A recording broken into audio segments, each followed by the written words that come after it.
Hi, I'm Sarah Abear with the All Y'all Podcast, and we are currently recording in the Cohab Podcasting Studio underneath the Texas Street Bridge in partnership with Louisiana Public Broadcasting.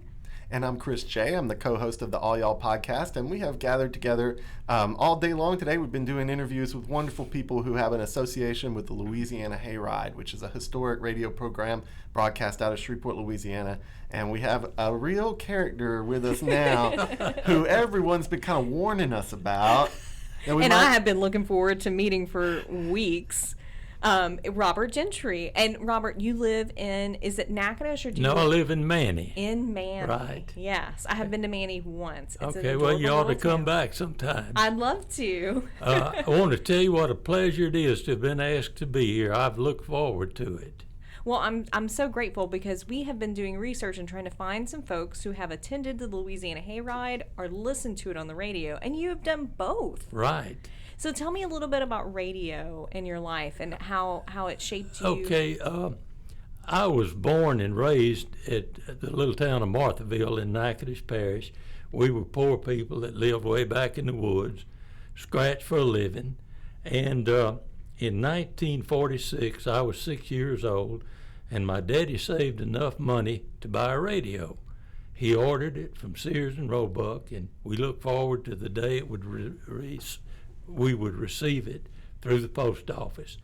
And it came one day, and it was a big cabinet type radio. It came with a big battery to operate it. So my daddy brought it in and unwrapped that thing and hooked the battery to it. And we found out it had to have an aerial in order to pick up radio signals. So my daddy had some old copper wire, and he ran a wire from one tree to another tree and hooked it to the radio. So, mind you, I was 6 years old, and the first time he turned that thing on, I was absolutely amazed.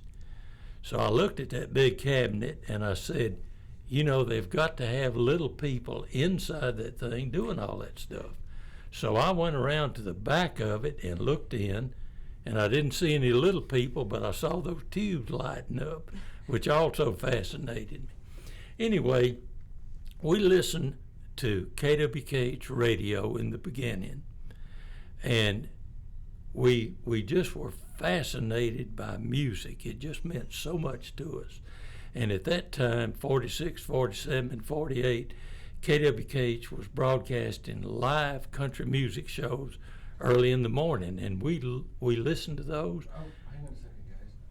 I'm sorry, terribly sorry. No, it's okay. I heard something, and I was like, what is that robot? Well, and in this break, normally I bring a glass of water in. You want me to go get you one? No, I'm fine. All right. Are you sure? Yeah. I'm Okay. All right. Okay, we're good. Take a little whiskey if you got some. So would I. I know where a should've bar thought about is. that. So yeah, we can just pick up that story. Just pick it up. Where was I? We had talked about the kind of the magic Okay, of radio. Yeah, and you were Okay. talking about early in the morning they would Right. broadcast these. Okay, so we would listen to those radio programs early in the morning, and those guys that sang were kind of like members of our family. I mean, we just looked up to them, even though we didn't know them. But anyway, 1948 was a good year for our family. Number one, Earl K. Long was elected governor of Louisiana, and second, the Louisiana Hayride started. And the Hayride instilled in me a love for music that has stayed with me all these years. And I would hate to think about life without music. It just has meant that much to me. And I have that love today of country music especially. But anyway, as we were growing up, poor folks out in the country, there were four things that meant a lot to us. Number one was Jesus. Number two was Governor Earl Long. Number three was Sears and Roebuck. And number four was KWKH and the Louisiana Hayride. I can tell that those four things have really shaped your life. Well, they have, no question about it. Well, you know, so right before we came in, you were telling me a hilarious story about a time that you got to see Elvis. Okay. And I would love to be able to get that on tape. So tell me, how did you come to the show that time? Okay. First of all, when I was in my teens, Elvis was on the Louisiana Hayride. And, of course, we didn't have a car, didn't have a way to come to Shreveport. That would be about like going to the moon for us. But anyway, my daddy had a radio, and I listened to the Louisiana Hayride every Saturday night. We lived in an old 2-story house, and I would take the radio to bed with me, put it up by my ear, and turn it down as low as I could because I knew I would be in trouble if I woke my daddy up.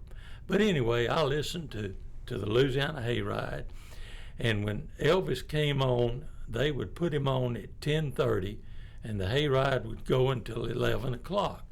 And I never heard such hooping and hollering, and folks, the fans just went crazy over Elvis. And I can remember him singing all those songs, and I was just fascinated with what he could do to an audience. And I guess I used a lot of my imagination to figure out what was happening, but I knew it was happening, and I never thought I would get to see Elvis. But in 1975 and 76, he came to Hearst Coliseum, and I was fortunate enough to see him both shows.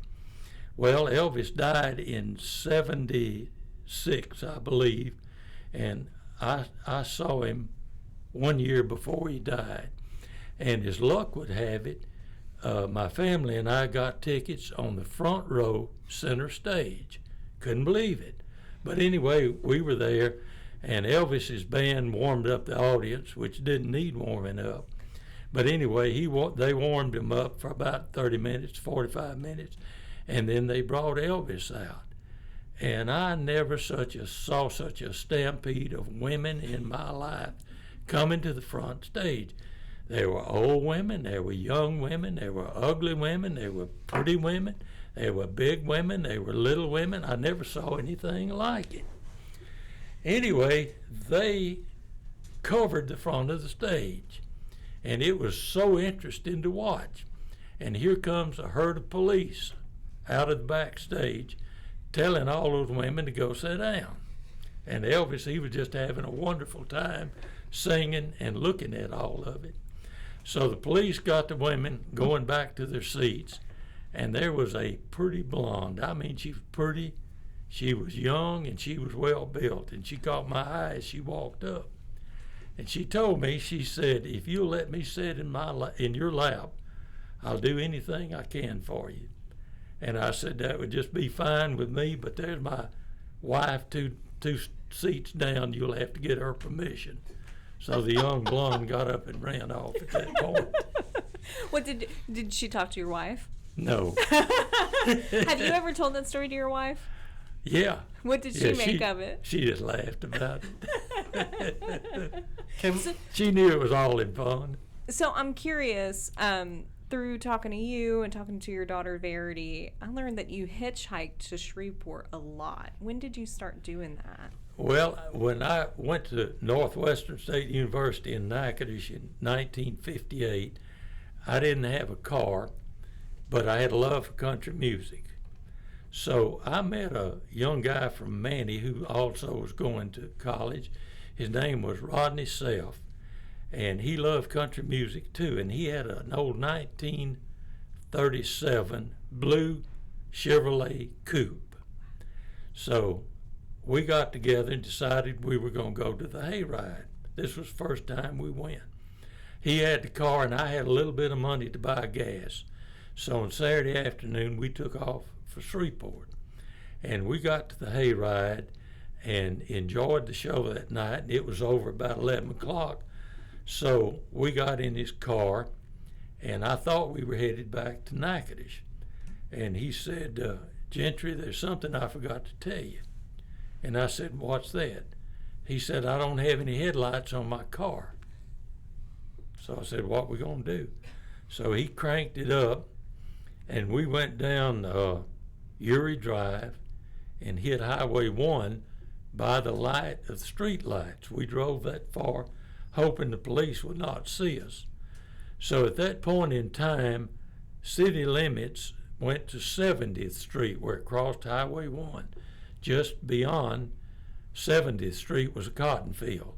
So we got to the cotton field, and he pulled over, and we slept in the car until morning. Then we went on to Natchitoches. And we came to the hayride quite a few times after that in that old car, and he never got the headlights fixed, and I've never found out why. Would you always sleep on the Yeah, side of the we road on would the way back? always go to that cotton patch and pull off and go to sleep. Nobody ever bothered us. That cotton patch is probably a Target now. Yeah, Probably I think so. it's the Sam's Club. There's something out there. Mr. Gentry, you went a few times, you said, to the hayride. Right. One thing, we read about the hayride in history books and we hear about it in films and television, etc., but none of us can go there anymore. Right. One thing I don't remember ever having been told is just what was it like? Like what, as far as, from the time you walked in the door to finding your seats, etc., can you just share your memories of what the hayride was like? Okay, to me, because I loved country music so much, it was probably almost like dying and going to heaven every time I ever went. I loved it so much. And sometimes and it was just fascinating. It just kept my interest. I loved every artist that was ever on it. And compared to the Grand Ole Opry, the audience participation for the hayride was so much greater. People hooped and hollered and stomped and clapped and stood up, and it's just so much fun. And sometimes we were lucky enough to make our way either to the side of the stage or to backstage and get to meet some of the artists, and that was just a wonderful feeling. I heard that you were really good at that you were Well, really good at worming your way in backstage. I've had a lot of experience in trying. I've also heard, and forgive me, we've obviously talked to some folks about you. Okay. But I've heard that the objects that some of us in Shreveport have been lucky enough to see in the Hayride Museum kind of thing that's in the municipal, that some of those came from you. Is that true? That's correct. At one time I had a museum in Manny, and one of the main things that I had in it was country music memorabilia. And I collected for years, and as I grew older, a lot of people in country music became friends of mine, so they were glad to give me things. And a little divorce caused the museum to close, and so I gave a lot of stuff to the Shreveport Municipal Auditorium, and I sold some of it to people who lived around here. So, can you tell us about one of your favorite items that you donated to the museum and how you got it? I guess one of the favorite items I had was a little character called Cosmo. And Horace Logan, who founded the Louisiana Hayride, he had a disc jockey show on KWKH, and his partner was this little guy called Cosmo. And how he would get the voice of Cosmo is to record it on a tape recorder and run it at a faster speed. And they would have conversations. Anyway, later in Horace's life, I became friends with him. He lived at Seadrift, Texas, and I went down to see him a few times. And he told me about Cosmo, and he said, "Would you like to have him?" I said, "Man, I'd love to have him." And he just gave him to me. Wow, what a gift. Yeah. And I ended up letting Joey Ken have him, so Joey has Cosmo nowadays. That's Sweet. awesome. And you guys just saw each other right outside the studio. It was really nice to Right, see sure- you two sure did. reconnect. First time I'd seen him in a long time. One of the items that really blew me away in the museum is Roy Acuff's toy or model car. Yeah. And that brings up, I think you were friends with Yeah, Roy Acuff. Roy Acuff was always my favorite. Going back to radio, in 1948, he ran for governor of Tennessee as a Republican. And I kept up with that election just like it was at my back doorstep through radio. And when he lost, I was 8 years old, and it meant so much to me, I cried. Wow. And that Saturday night, we listened to the Grand Ole Opry, and Roy was up there. And I said, that's a heck of a man that can lose a governor's election on Tuesday and sing country music on Saturday night. Made an impression on me. But anyway, later in life, I got to be good friends with him. And you know how you meet some people and immediately take a liking to them? That's the way we were to each other. And he gave me a lot of stuff. He gave me everything I ever asked for through the years to go in my museum. And back when I first met him, he told me, he said, "Robert, you know what I like about you?" And I said, "No, what?" He said, "You never asked me for anything." And then I started asking him for all these souvenirs. Like it was an invitation. Yeah. You were like, "Oh, I didn't realize I could." Right. Oh, But I anyway, he always accommodated me. Amazing. Do you remember any other nights in particular going to the Hayride that really stick out in your memory? Yes, one time, this is a story about Johnny Horton. In 1959, he had the #1 song in the country, The Battle of New Orleans. And I mean, he was riding the top of the tide. So he came, I was a student at Northwestern in Natchitoches, and he came to Natchitoches and put on a show. So a friend of mine, Ivy Ray Scott, and I went to the show, and we weaseled ourselves backstage again and got to meet him. And he was so nice to us. He talked to us, and he talked to us that night, and we talked about him for days, about how nice he was to us. So a few weeks later, the Louisiana Hayride was going to have a show at the Free State Park Shopping Center. And so by golly, we decided we were going, and we hitchhiked from Natchitoches to Shreveport on Saturday afternoon and made our way to the Free State Park Shopping Center. Don't know how we got there, but we did. And they had a big 18-wheeler flatbed trailer for a stage.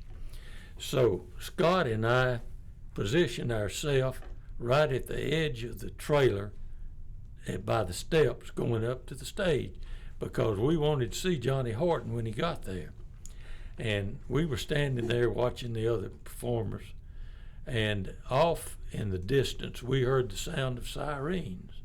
So we just kind of looked at each other and wondered what was happening. So they got closer and closer, and I told Scott, I said, "I bet you that's Johnny Horton coming." So lo and behold, in a few minutes, here came 2 police escorts, one in front of a big white Cadillac, another one behind that big white Cadillac. It pulled right up to the stage, close to where we were standing. Lo and behold, Johnny Horton was driving. And he got out and he headed for the stage. But he saw us standing there, and he walked over and shook hands with us and said, "How things going at Northwestern?" And he remembered us, and we were floored. Wow. And we talked about that for weeks. And when we talk now, we still talk about it. Maybe he should have run for elected office too, because that's a good That's skill a to good, have. Yeah, maybe so. The hayride is something that interesting. It comes and goes among the local population, but I don't think I've ever seen younger people kind of as proud of it as they are right now. I mean, people are taking an interest in what all happened here again in ways that I don't know if they always have. Maybe I'm wrong. But what role do you think what do you think the hayride means to our community or the region? Well, unfortunately, I think that the hayride was a wonderful thing in its time. And I think its time just ran out. And unfortunately, I don't think it can ever be revived. I hope it can. I pray that it can. But anyway, it meant so much to so many people that would come from Louisiana, Texas, and Arkansas. I can remember the MCs on the hayride would always, every show would say, "Is there anybody here from Texas?" And the crowd went wild because there were so many people there from Texas. And I just have so many fond memories of going, and I think that's what people have now, the fond memories. And I'm glad that the history and memories of the hayride are being recorded and filmed so other people will know what we were blessed to experience. So part of the way that we have come to know you is through your work on books. related to the Hayride and our regional history. And so Chris was telling you earlier that he managed to pick up one of the last copies of your collection of Louisiana Hayride ads. Right. Can you tell us about what motivated you to even put the book together? Okay, I've always been a collector, sometimes to my detriment. But my daddy ran a newspaper clipping service, and at its prime, he subscribed and read 200 newspapers a day.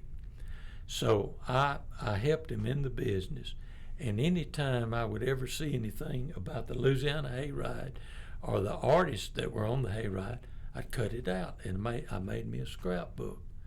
So as I grew older, the scrapbooks were kind of deteriorating a little bit, so I copied all the articles out of it, and I put the scrapbooks on eBay to sell, make a little extra money. And I was surprised how much I got for them. I think I had 3 scrapbooks.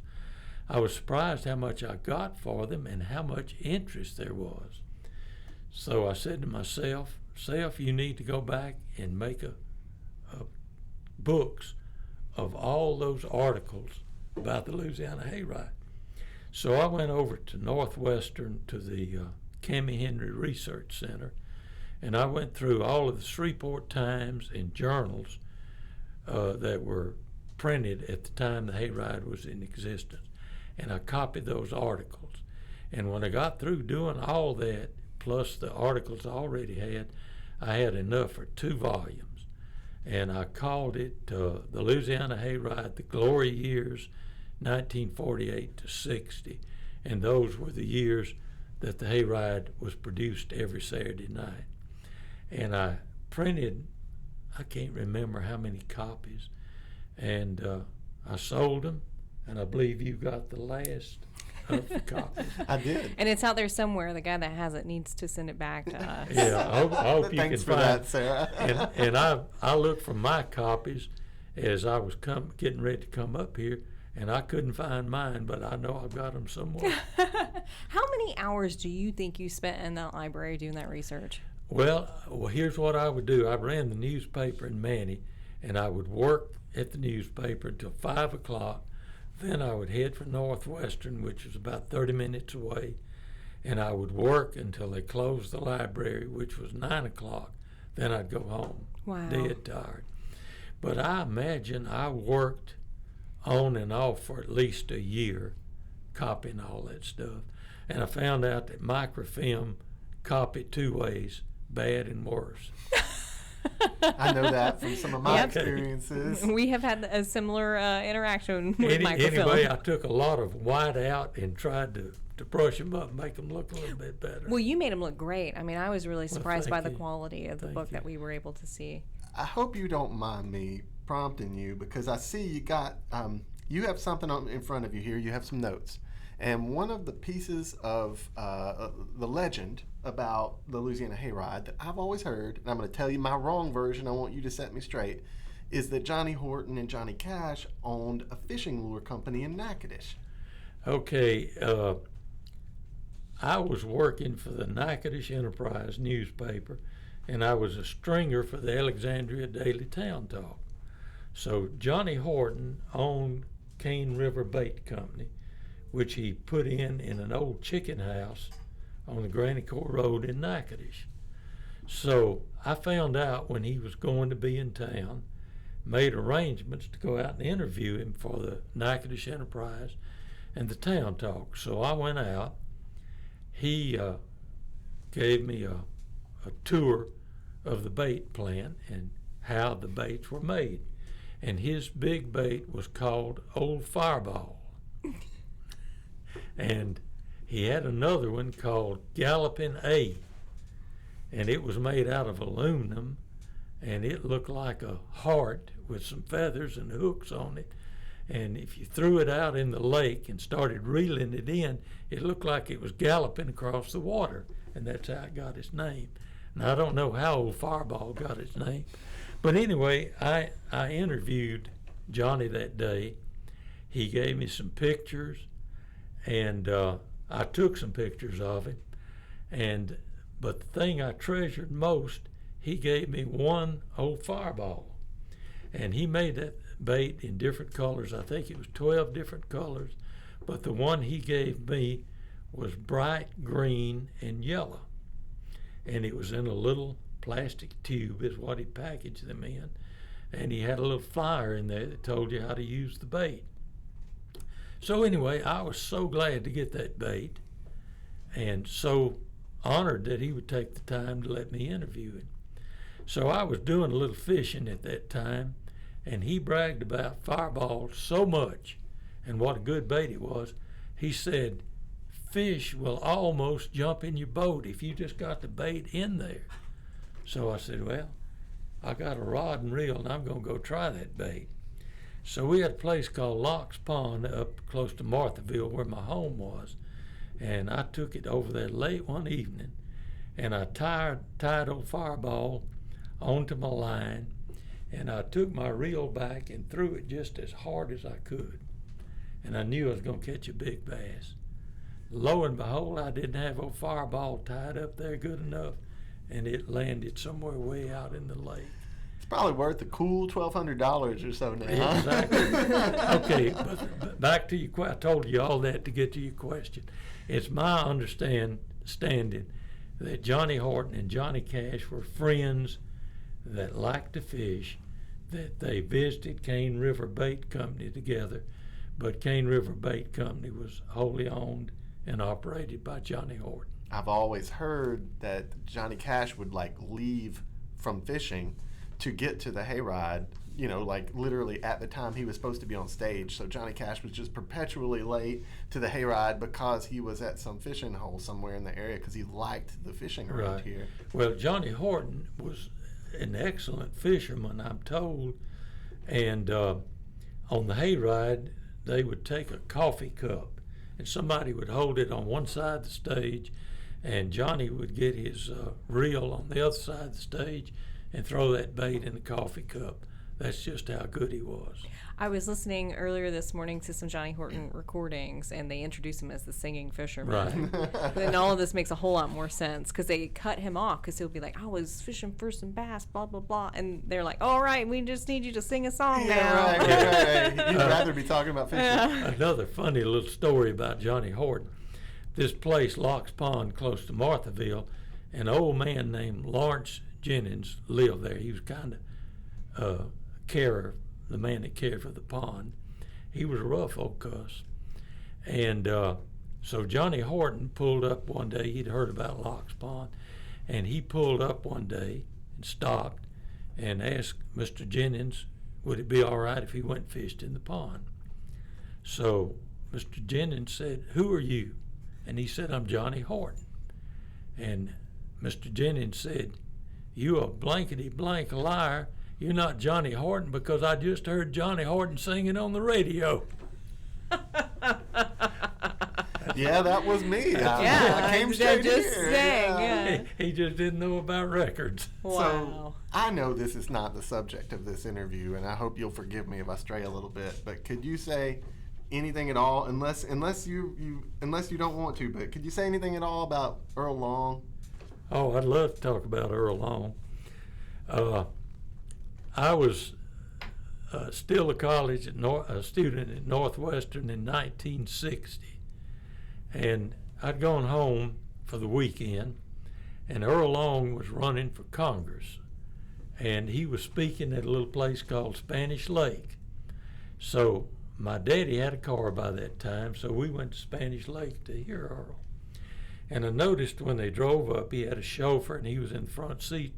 So I was real bashful back in those days. And I told my daddy, I said, you know, I'm going back to Northwestern in Natchitoches, and they're going to speak in Clucheville, which means that we go through Natchitoches. If you would ask them, I bet you they'd let me ride to Natchitoches. So my daddy asked the driver, and he said, oh, be happy for you to. So I got in the back seat, and we headed south, and Earl just took an interest in me because I went to college. He liked for a poor man to get an education. So we got to Natchitoches, and Earl told the driver to stop at a little convenience store. So the driver went in. Earl told him, said, I want a box of crackers, 3 different kinds of cheese, a can of sardines, a Coke, and a big onion. So Dick Davis was the driver, and he went in and got the stuff and brought it back to Earl. And he told Earl, he said, I've got to go to the restroom, which is behind the store. Be back in a minute. So Earl was fumbling around with his food, and he looked back at me and he said, let's go. I said, where are we going? He said, to Clucheville. And so I got up front and I said, what are we going to do with Mr. Davis? And he used some F word about Mr. Davis that I never heard of before. So anyway, we cranked it up and I headed down Front Street in Natchitoches, which is a beautiful street. So Earl pulled an old copy of the Shreveport Times out from under the front seat, spread it across his lap, opened the sardines, got the sardines out, threw the can on the front street. He took out his Barlow pocket knife, cut that onion up in about 6 pieces, put it on his lap, and he cut his cheese up and he started eating. So we got down to Clucheville, he made his talk, and we started out, headed for Campty, which was his next speaking. So as I pulled onto Highway 1, a state trooper met us and turned his lights on. And so I pulled over, and Dick Davis, the chauffeur, got out, and that man was as mad as anybody I've ever seen. And he walked over, and I felt good because I was driving the ex-governor. I looked up at him and smiled. He said, get your A in the back seat. So I said, yes, sir. And I got in the back seat, and he and Uncle Earl had the biggest cussing I've ever heard. Now, I was raised out in the country, and we didn't cuss. But, man, they had a cussing fight. So anyway, we got on to Natchitoches, and Uncle Earl, we were on Front Street again, and Uncle Earl reached under the seat, and he grabbed a little old clear glass that he'd gotten at some kind of cafe. Now, earlier in the day, he had drank his Coke out of that glass, put it under his seat. So he pulled it out this time, and he was doing something strange. I couldn't quite figure it out. So I looked over the front seat at him, and he was relieving himself in that glass. And when we got on Front Street real good, the window was rolled down, he just poured it out on Front Street. He washed Front Street off good that night. When you gotta go. Yeah, You gotta go. go. And he's on the road. Yeah. Yeah, you gotta do something. So anyway, he asked if I wanted to go over to Campty with him, and sure, I want to go. Don't know how I was gonna get back to Natchitoches, but I went. So we got to Campty, and Earl got ready to speak, and something was wrong with the sound system. So he started cussing the sound system operator just as the sound system operator got it working. So all of his tirade went out to the people that were present. So he spoke, and after the speaking was over, I was kind of standing back in the shadows, and Dick Davis told Earl, said, what about that newspaper man that's here? Said, you have really showed your A here tonight, and he's probably going to write about it, and you're running for Congress, and you probably don't want that in the newspaper. So Earl, in his gravelly voice, said, where's that newspaper man? Step forward, he's a young, good man, and I like him. So I came out of the shadows, and Uncle Earl told me, he said, you know, I don't have a public relations man, and I would love for you to serve in my public relations man the rest of this campaign. He said, I don't have much money to pay you, but I'll pay you $100 a week. Do you know what $100 a week to a college boy back in 1960 was? So that's how I started with Uncle Earl. Incredible. And you worked with him for a long time, right? I worked with him until he died. He died, I think, 5 days after the election. He won the election, but had a heart attack before the election, but he died after the election. But he died knowing he had won. What an incredible start to your career. Yeah. Unreal. And Yeah. So, one last question that we want to make sure we get on record with you is I wish you've lived such a full life. And I feel like a lot of your adventures started because of the hayride. What's the legacy of the hayride mean to you? Well, I'll tell you this little story to just show you how deeply I was involved, or personally I'm talking about. The singers on the hayride were just so important to me. And I envision them as being some of the prettiest girls and most handsome men I'd ever seen in my life. And their spangled suits, I wish I could afford something like that. And I just thought they lived such glamorous lives. And it was just fascinating when I got to see them. Then as I grew older, I found out some of them were just as ugly as I am. And some of them were scratching the way we scratch just to hold on and make a living. But their lives were glamorous. What they did, they were committed and dedicated to it. So I think I learned from that to be committed and dedicated to what you're doing. It doesn't have to be music. It can be anything. And I think those guys enjoyed it, and they gave it everything they had. And I've tried in life to enjoy whatever I do, make the best of it, and put everything I had, put my heart into it. And so I think those are some of the things that I learned from it. And of course the main thing that I got from it is my love of music and what music has meant to me and my wife and my friends and my children. And once again, I just hate to think about life without music. I think that's a beautiful thing for us to end this interview on. Thank I you. could talk to you all day. We'll have to get together do it again. someday. Yes, Yes, I'm looking please, forward to it. please. Thank you so much for coming in and sharing your memories of Thank the y'all so hayride. much. I can't tell you how much this means to me. Oh, it's been a blast. Yeah, the feeling's mutual. Thank you.